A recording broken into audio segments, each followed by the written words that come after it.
Alright, so today this is just a quick video on the HP LaserJet 4700 just ETB removal replacement. Just want to power it off. Make sure it's powered off because we're going to be resetting it at the same time. So we want that fuse to pop and give it a renewal. So just open it up. This one's missing the fusing unit, but this is your ETB. So this is the device, this is the piece you're getting right here. So it just sits on these pivots. So if you look over here, right here, that's a blue tab. All you're going to do is push that blue tab in. There's a corresponding one on the other side. So you just go in and reach at the same time, grab those two blue tabs and just pull it out.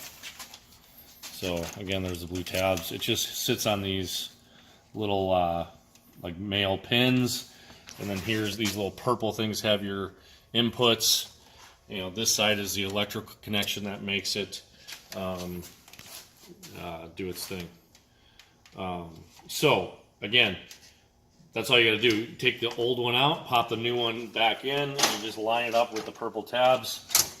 Click it in, give it a tug back, make sure it's in. Close the machine back out. Hit power, and then you should have it will automatically blow the internal fuse and it will reset itself.